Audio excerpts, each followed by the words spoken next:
Media ব্যবহারে যত্নবান হই। প্রায়ই মিডিয়ায় বিভ্রান্তিকর তথ্য প্রদান করতে দেখা যায়। যখন আমরা বিভ্রান্তিকর তথ্যে প্রভাবিত হই, তখন অনেক ক্ষেত্রেই আমাদের ধ্যান ধারণা, আচরণ, অভ্যাসের নেতিবাচক পরিবর্তন আসে। এর ফলে সকলের ভালো থাকা তথা স্বাস্থ্য ব্যবস্থা ক্ষতির সম্মুখীন হয়। সামর্থ্য না থাকলেও বিচার বিশ্লেষণ না করে অনেক ক্ষেত্রে বিভিন্ন পণ্যে আকৃষ্ট হয়ে আমরা বিভিন্ন উপায়ে কিনছি, ব্যবহার করছি। এমন মনোভাব ও আচরণ অনেক ক্ষেত্রে সামাজিক পরিবেশ ও অর্থনৈতিক অবস্থায় চাপ তৈরি করে, যা আমাদের সামগ্রিক সুস্বাস্থ্য ব্যাহত করছে। সুস্বাস্থ্যের অগ্রদূত হয়ে নিজের ও অন্যের জন্য কাজ করতে এসব বিষয়েও আমাদের সজাগ থাকতে হবে।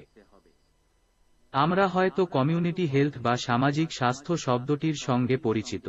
এর মাধ্যমে আমাদের সমাজের সকলের স্বাস্থ্য ভালো রাখার, সকলের জন্য একসঙ্গে রোগ প্রতিরোধ করার সুযোগ এবং সমাজে স্বাস্থ্য বৈষম্য দূর করার সুযোগ তৈরি হয়। সমাজে বসবাসরত সকলের আচরণ, অর্থনৈতিক সাম্য এবং পরিবেশ সামাজিক স্বাস্থ্যকে প্রভাবিত করে। এক্ষেত্রেও মিডিয়া বিভিন্ন তথ্য প্রদান করে সবার মধ্যে সচেতনতা বাড়াতে ও দায়িত্বশীল ভূমিকা পালন করতে গুরুত্বপূর্ণ ভূমিকা নিতে পারে। মিডিয়ায় প্রায়ই অনেক ভুল তথ্যও প্রদান করতে দেখা যায়।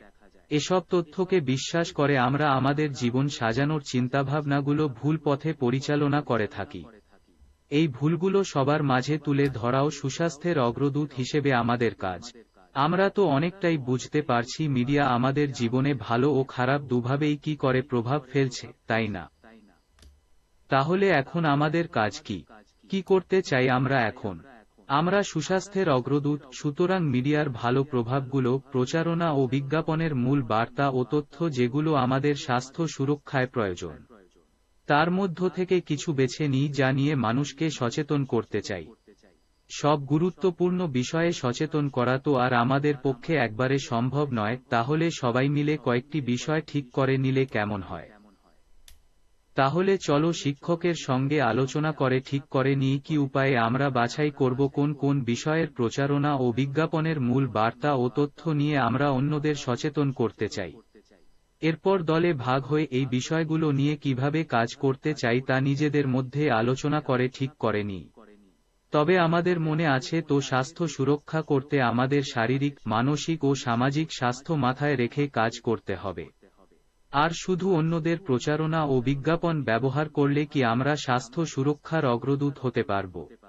এর জন্য আমাদের চাই নিজস্ব বার্তা, ব্যাখ্যার প্রক্রিয়া, যাতে আমরা যাদের সচেতন করতে চাই তাদের চমৎকারভাবে আকৃষ্ট করতে সমর্থ হই। আমরা কিন্তু ওই প্রচারণা বা বিজ্ঞাপনের মূল বার্তা ও তথ্য নিয়ে নিজেরা বিজ্ঞাপন তৈরি করতে পারি, যা হবে স্বাস্থ্য সুরক্ষার অগ্রদূত হিসেবে আরও উদ্ভাবনীমূলক। আলোচনার বিষয় হতে পারে যে বিষয় নিয়ে আমাদের প্রচারণার কাজ করতে চাই, মূল কি তথ্য নিয়ে প্রচার করতে চাই, তথ্যসূত্র, কোথায় বা কাদের সচেতন করতে চাই, কিভাবে করব, সে বিষয়ে আমাদের পরিকল্পনা ইত্যাদি। অন্য কোনো বিষয়ে সিদ্ধান্ত নেওয়া প্রয়োজন মনে হলে তাও আলোচনা করে ঠিক করে নিই। এরপর আমাদের পরিকল্পনাগুলো অপর পৃষ্ঠায়, সচেতনতায় আমার দলের কাজ ছকে লিখি। 8